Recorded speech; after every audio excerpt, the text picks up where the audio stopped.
Voilà, c'est ses spaghettis, elle a des italiana. Elle a des spaghettis, elle a des italiana.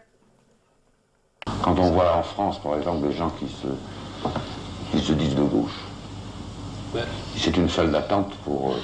D'une certaine couche, quoi. La gauche, c'est une salle d'attente pour le fascisme. Eh oui, les exemples sont là, partout. Ben, tous les gens politiques, les personnages qui se disent de gauche, qui arrivent un jour au pouvoir, il y a trop de cons.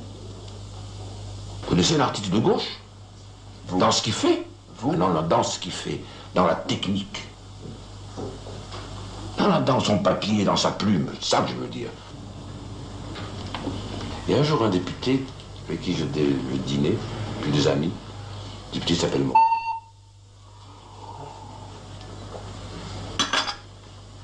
Qui m'a dit sans rire un moment, la loi, c'est l'autorité de la loi. J'ai vraiment eu envie de lui cracher dans la gueule. Ce type. Je voyais enfin devant moi, ce qui était curieux, c'est que je voyais un élu du peuple. Mangeait bien le foie gras, le truc, l'élu du peuple, tranquille, dans sa chaise, parfait, la cravate, machin. La bourgeoisie jusqu'au bord des yeux. Ouais.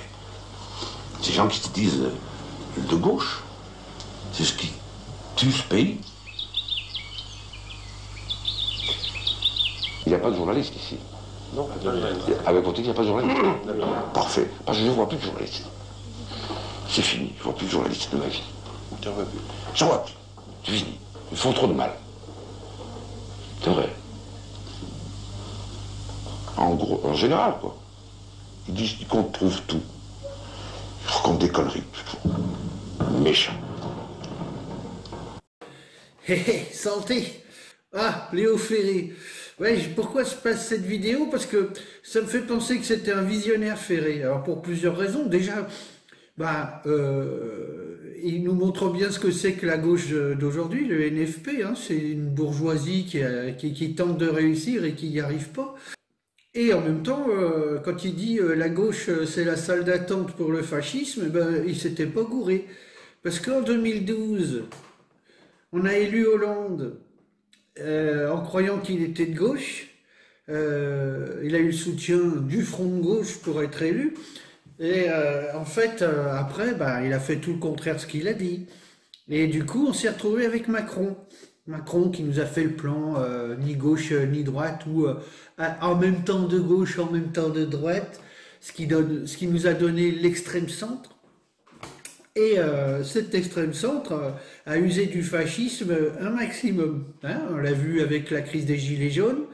On n'a jamais vu autant de violence sur un mouvement social. Hein. Même en 68, c'était plus cool. On avait un préfet en 68 qui était social-démocrate et qui n'a pas voulu taper sur les étudiants. Et toute la France était en grève. Hein, et il n'y a pas eu de mort. Et même pas eu d'ensanglanté. Et après la crise des Gilets jaunes, on a eu la dictature sanitaire avec le Covid et son fameux pass vaccinal qui s'appelait juste avant le pass sanitaire. Et on a vu la léthargie, hein, on était quoi, 20% dans les rues à gueuler à l'époque. On se faisait traiter d'antivax illuminés complotistes alors qu'on manifestait simplement contre le pass sanitaire, qui était en fait un fascisme qui disait pas son nom. Le fascisme aujourd'hui est donc incarné par l'extrême centre. Il n'a plus besoin du bruit des bottes, hein, il se contente du silence des pantoufles. Voilà. Mais nous sommes dans un état fasciste et on croit qu'on est en démocratie. Oui, parce qu'on nous amuse avec des élections, puis on s'aperçoit que ceux qu'on a envoyés au Parlement sont des pantins, en fait, qui n'ont aucun pouvoir, que tous décident ailleurs, hein, à Davos, à Bruxelles, et les lois qu'on fait passer à l'Assemblée nationale sont des copier-coller de ce qui est écrit à la Commission de Bruxelles. Donc quand il dit, Léo Ferré, la gauche c'est la salle d'attente pour le fascisme, et voilà, on est en plein dedans. Déjà rien qu'au niveau des médias. Il y a 9 milliardaires qui se partagent tous les médias. En plus, la presse, dans sa totalité ou presque, est subventionnée par l'État. Donc si on enlève les subventions et le soutien des milliardaires, il n'y a plus de presse, il n'y a plus rien. Et comme ces milliardaires sont les copains de Macron, Ils imposent donc une ligne éditoriale à tous ces journaux, à tous ces médias de télé et de radio. Et du coup, on entend les mêmes sornettes sur toutes les radios, sur toutes les télés mainstream et à toute la presse nationale. Donc en fait, nous sommes dans une dictature qui est proche de ce que décrivait George Orwell dans 1984. Donc maintenant, il va falloir sortir de ce fascisme. Sauf que, comme je disais, on n'a plus le bruit des bottes, mais on a le silence des pantoufles, et c'est beaucoup plus grave, parce que en fait, les gens se contentent de se faire livrer leur pizza en regardant des films devant leur grand écran plasma, et du coup, ils sortent plus de chez eux et ils restent en pantoufles. Ils ont l'impression de s'exprimer en envoyant quelques pouces levés ou quelques petites phrases dans les réseaux sociaux. Mais il se trouve que la véritable liberté se trouve sur la place publique. Donc, il faut surtout pas que les gens se rencontrent. Les lieux de rencontre publics sont devenus subversifs. Alors pour terminer avec Léo Ferré, ce qui me fait marrer, c'est qu'il y a des droitards qui se sont emparés de ce truc, parce qu'évidemment, il dit la gauche, c'est la salle d'attente pour le fascisme. Enfin, c'est une certaine gauche. Il parle d'une certaine gauche bourgeoise. C'est cette gauche qui se bouchait le nez devant les gilets jaunes. Du coup, elle est morte à cette époque-là, mais elle ne le sait pas encore. Et qu'est-ce qu'elle nous fait, cette petite gauche bourgeoise? Eh ben, c'est simple, elle sort dans la rue pour aller gueuler contre le Rassemblement National. Mais ça c'est un ours à ronger, le Rassemblement National. Il n'est pas au pouvoir. Et aussi, c'est des petites manifs, soi-disant pour soutenir le peuple palestinien, en soutenant les habitants de Gaza. Et en fait, ils s'en tapent complètement, c'est juste un prétexte. C'est juste un truc pour exister. Ils sont en quête de grandes causes, alors ils ont trouvé ça. Mais en fait, si vous voulez vraiment soutenir le peuple palestinien, il faudrait organiser une manif devant l'Élysée et obliger Macron de dire tout de suite « Je reconnais la Palestine en tant qu'État, point barre ». Il devrait même dire « Au nom du peuple français, je reconnais l'existence d'un État palestinien ». Comme De Gaulle avait fait avec la Chine dans les années 60. Oui, parce qu'il avait reconnu la Chine populaire et ça lui avait été reproché. Il s'était même fait traiter de général Coco, à ce qu'il paraît. Donc, vous voyez. Alors la gauche, elle joue à quoi? À la petite révolution de carnaval, puis c'est tout. On les entend plus sur rien au niveau social, au niveau de la lutte des classes et tout. Rien. Mutisme total. Il sert à quoi le NFP là? Ils se battent juste sur des trucs futiles, alors du coup on s'emmerde.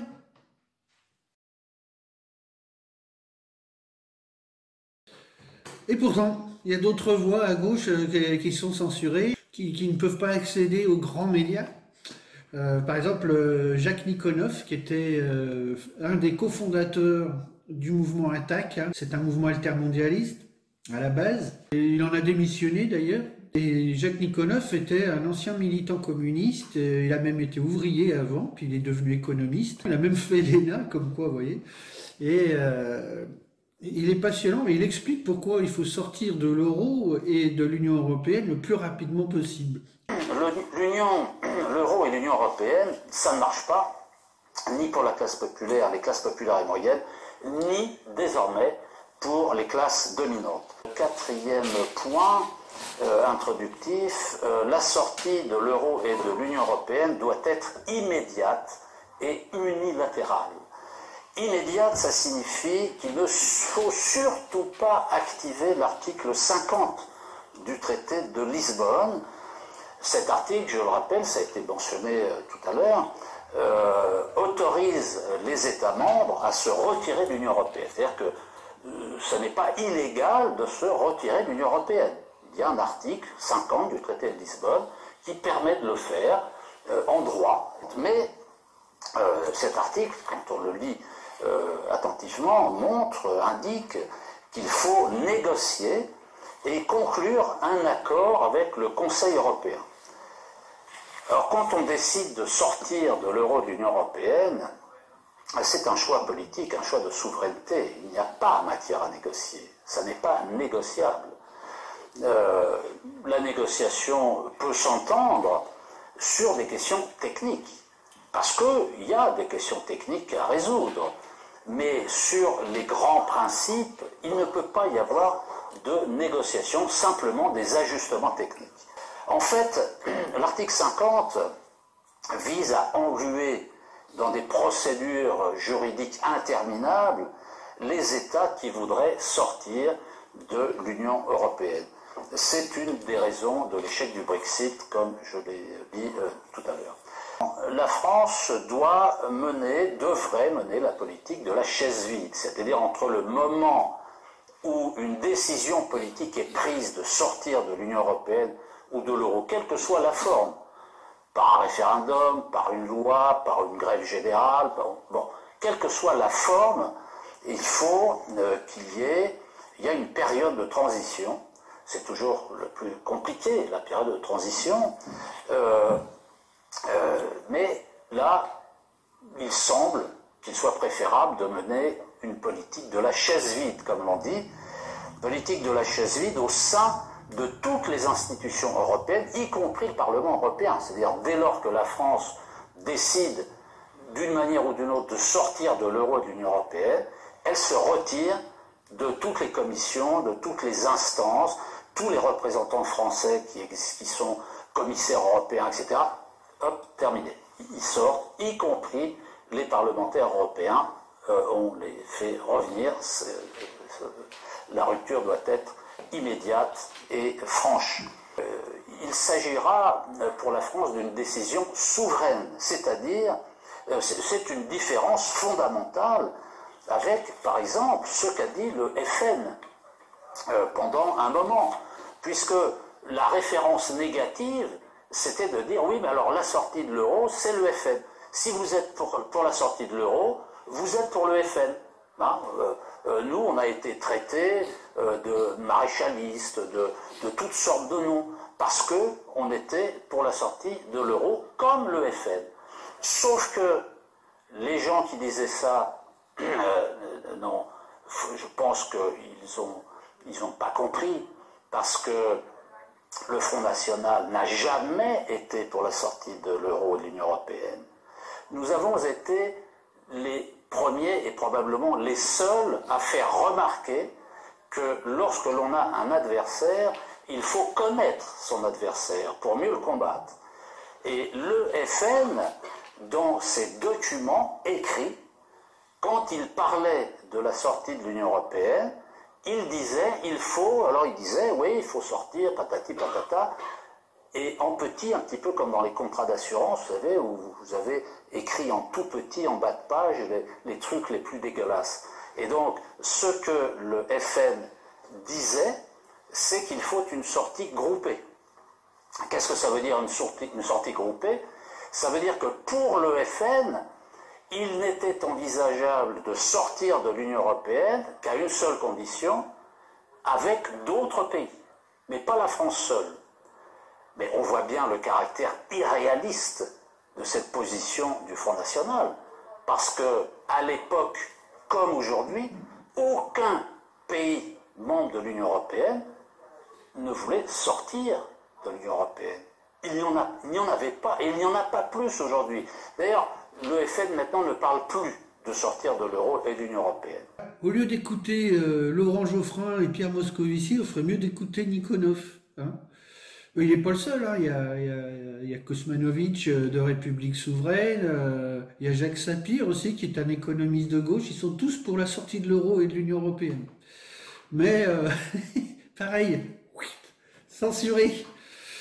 Alors, je fais une transition, parce que du coup, dans ceux qui veulent sortir de l'Union européenne, il n'y a pas que ceux de gauche, hein, il y a aussi un économiste de droite qui s'appelle Charles Gave. C'est un économiste libéral eurosceptique à la base. Et il n'était pas forcément pour la sortie de l'euro, mais là, ce coup-ci, ça y est. Du coup, il est pour le Frexit. Et je vais vous passer un extrait. Concrètement, ça veut dire baisser les impôts de production, baisser les impôts, les charges, les règlements, et ainsi de suite. Non, le seul coût en France qui est extraordinaire, c'est qu'il y a 70% de fonctionnaires de plus en France par 10 000 habitants qu'en Allemagne. Autrefois, on les payait en monnaie de singe, puisque la monnaie dévaluait tout le temps. Maintenant, on les paye en Deutschmark, puisqu'on est dans l'euro. Donc il faut sortir de l'euro. C'est l'euro qui nous tue. Je reviens à la France, parce que plusieurs se demandent, vous savez, c'est la question de Lénine, mais traduite dans des circonstances, que faire? Alors, imaginons que vous soyez le président Gave pendant l'instant, vous êtes dans vos affaires, et vous avez un programme possible et réalisable en 6 mois pour répondre aux tarifs de Trump. Que feriez-vous? J'envoie une lettre commandée à la Commission européenne ce qui est la procédure requise par les traités, pour dire je sors de l'Europe, je sors de l'euro, je reprends le contrôle de la monnaie, il y a 1400 hautes autorités, grands conseils en France, qui dépensent à peu près 130 milliards d'euros, c'est de la corruption, puis c'est simple, je les supprime tous, je dis plus un grand conseil, plus une autorité, je fais 130 milliards, et je baisse les impôts des Français de 130 milliards, et je leur dis au boulot les gars, et je dis à tous les Français, ce serait bien si vous reveniez de l'étranger. Et puis je vais baisser tous les impôts, au fur et à mesure que je coupe les coûts qui servent à rien, je baisse les impôts, et vous verrez comme ça on démarrera. Là, régler le problème de la France, c'est enfantin. Enfantin? Enfantin, vous le faites en 5 minutes si vous avez le courage politique. Il n'y a aucun problème. Et si on partage le même diagnostic que vous? Ben, il n'y en a pas d'autre. Voilà. Alors lui, il sera plus réinvité à CNews et sur les grands médias, hein, avec ce qu'il vient de dire.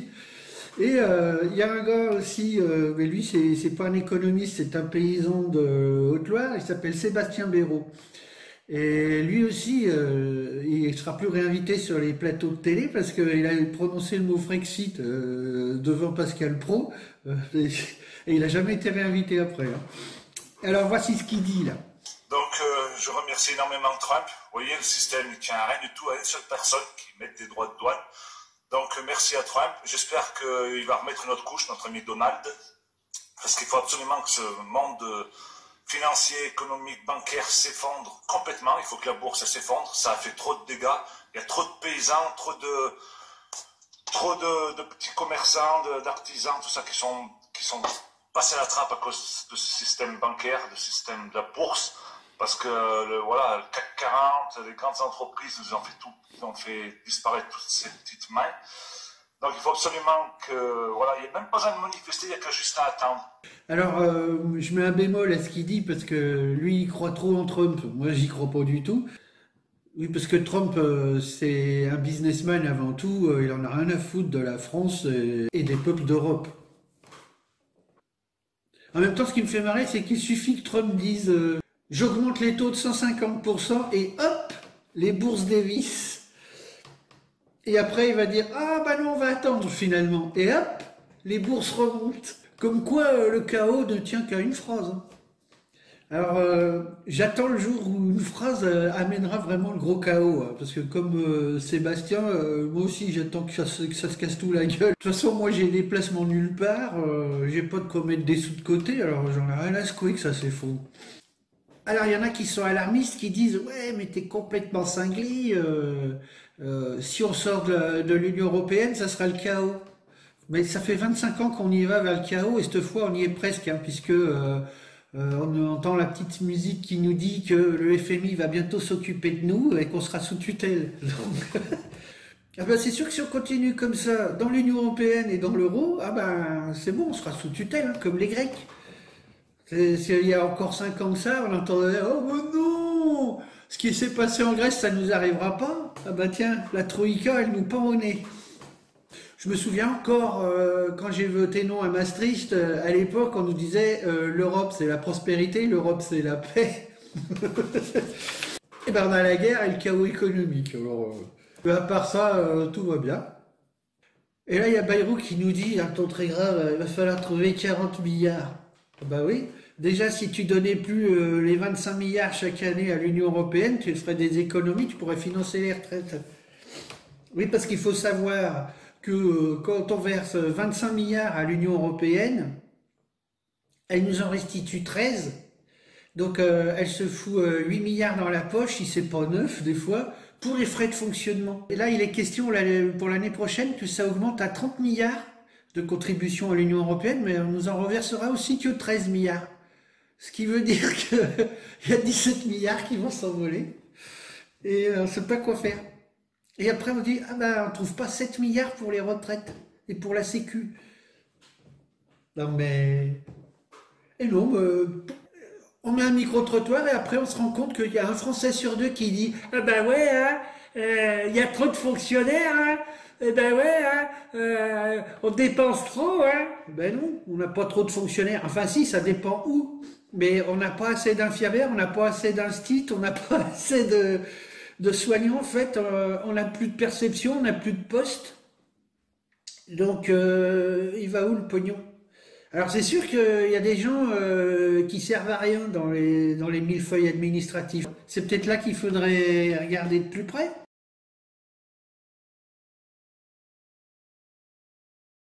Là, je dévie sur un autre sujet qui concerne l'éducation.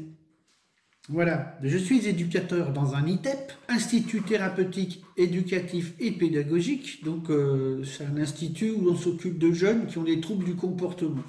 On leur apprend à devenir autonomes et à devenir de bons citoyens. Donc avec toutes les règles de vie en société, etc. Donc on fait de l'éducation à la citoyenneté. Puis au bout d'un moment, je me dis, mais en fait, ça n'a aucun sens.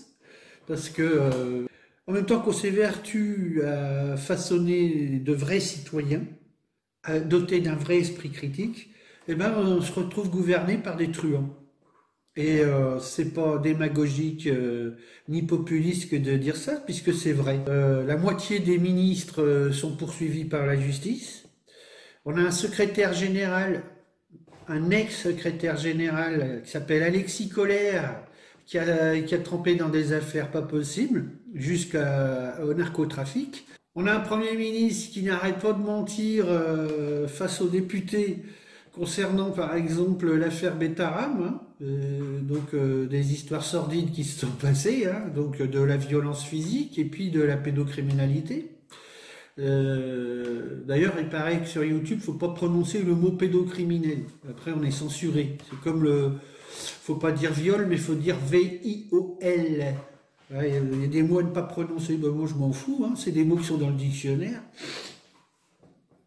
Après, donc, comme je disais, on va dire à nos mômes, ah, mais faut pas voler, c'est pas bien. Ah, bah, faut pas dire des gros mots, c'est pas bien. Ah, bah, faut pas faire ci, bah, ça, faut pas faire ça, bah, c'est pas bien. Et puis, pendant ce temps-là, bah, on est dirigé par des gens qui en ont rien à foutre de tout ça, qui se comportent comme des vrais truands, quoi, des vrais salauds. On a eu un ministre de l'économie qui, à lui tout seul, a réussi à faire 1200 milliards de dettes. Personne ne le poursuit. On a à la tête de l'État des gens qui ont fait en sorte que nous nous retrouvons actuellement avec 3300 milliards de dettes et qu'on va se retrouver sous tutelle, comme je disais précédemment. Donc, moi je me demande finalement si c'est pas Jacques Messrine qui avait raison. Alors pourquoi je dis ça? En fait, il avait déclaré la guerre à l'État. Il avait des sacrées couilles parce que moi je serais pas capable de faire ce qu'il a fait. Parce que pour lui, l'État était une grande mafia légale. Et donc il lui a livré une guerre ouverte. En plus, ce qui était marrant, c'est que il avait foutu un journaliste à poil. Et moi, ça m'amuserait qu'un truand se mette à foutre les journalistes à poil en les ridiculisant. En même temps, les journalistes n'ont pas besoin d'être à poil pour être ridicules. Alors, moi je me souviens, quand Messrine était encore en vie, j'avais 14 ans. Et on disait l'ennemi public numéro 1. On entendait que ça sur les 3 chaînes, l'ennemi public numéro 1 encore frappé. N'empêche qu'il n'a pas fait de mal à grand monde, et en plus c'est un mec qui avait la classe. Parce que même le commissaire Broussard avait de l'admiration pour lui. Alors je ne fais pas l'apologie du gangstérisme, je dis que maintenant il faut tout relativiser parce que où sont les gangsters? Ça c'est comme dans un film qui s'appelle Adieu poulet avec Lino Ventura et Patrick Devers. Voilà ce que vous êtes tous en droit d'attendre de moi. Voilà ce que je peux vous promettre formellement et solennellement.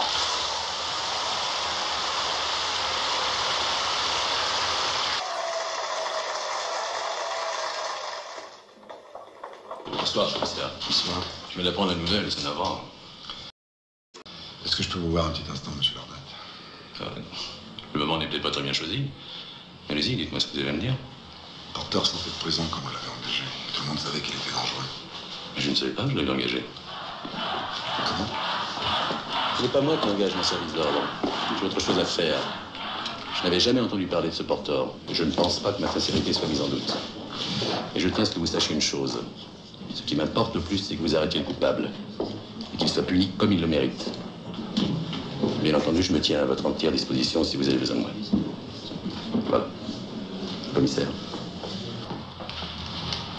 Asseyez-vous, Berger.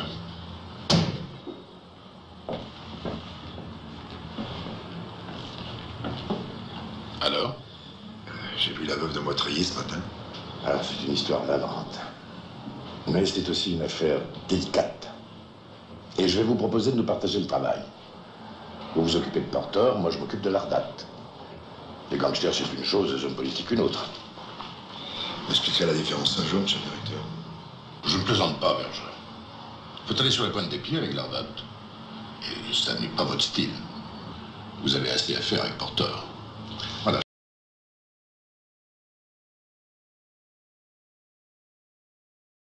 On va parler maintenant de mépris de classe. Oui, parce qu'on a un député qui est assez rigolo, qui visiblement ne comprend pas ce qu'il lit et des fois écrit des trucs tordus, si c'est lui qui les écrit. Parce qu'à mon avis, il doit y avoir un autre tordu qui écrit des trucs tordus et lui, du coup, il les lit, puis c'est lui qui passe pour un con de l'OGU, du cobu. Vendredi, Manuel Valls, ministre de la République, prétend que l'antisémitisme vient essentiellement et historiquement du monde musulman.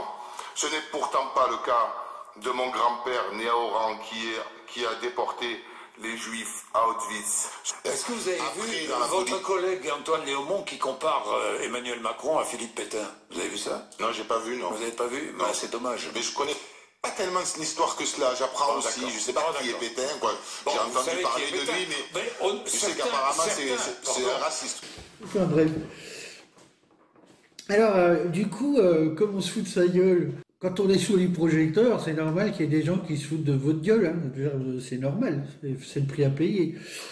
Alors, du coup, il y a les militants insoumis qui ont dit « Ouais, c'est dégueulasse, c'est un mépris de classe, parce qu'il vient des milieux populaires et tout, du coup, voilà. » Alors, si on réfléchit bien, qui c'est qui montre le mépris de classe, là? Qui c'est qui fait acte de mépris de classe? Ben, c'est les mecs de la France insoumise, parce que dans leur tête, il est illettré parce qu'il vient des classes populaires. Et moi, je m'inscris en faux parce que je connais pas mal de prolos qui écrivent super bien. Ah, j'en connais plein. Et je peux même citer, quand j'étais petit, j'ai vu mes grands-parents écrire des lettres, il n'y avait pas une seule faute. Hein. Donc, vous voyez, puis c'était des artisans, hein, puis c'était des enfants de paysans. Vous voyez, ils n'ont jamais eu le bac. Hein. Mon grand-père, il s'est arrêté à 13 ans, à 14 ans, il était au boulot. Donc c'est pas un argument, ça. Vous voyez, le mépris de classe. Ben non, il n'y avait pas de mépris de classe. Il y a un mec qui sait pas lire, c'est tout. Et c'est un député. Bon, bah c'est comme ça, ça arrive. Hein. De toute façon, on a le droit d'être élu en étant illettré. Hein. Il n'y a aucune loi qui dit qu'un illettré n'a pas le droit de se présenter. Et moi, je trouve ça tout à fait normal. D'ailleurs, du temps des Grecs, les élus, les 3/4 ne savaient pas lire. Hein. Alors vous allez me dire, on n'est plus au temps des Grecs. Oui, peut-être, mais bon.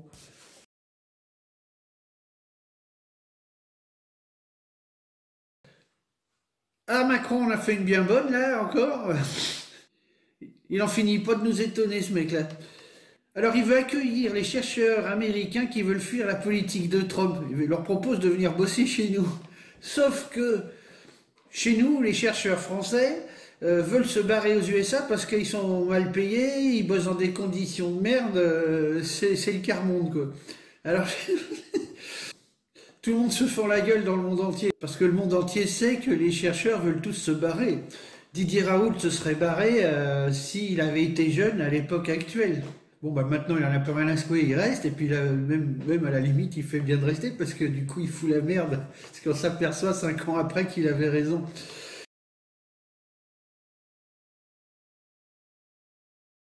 Dans la série Joyeuse Pâques, miracle à Lourdes, 2 aveugles affirment avoir vu Bernadette sous Bayrou.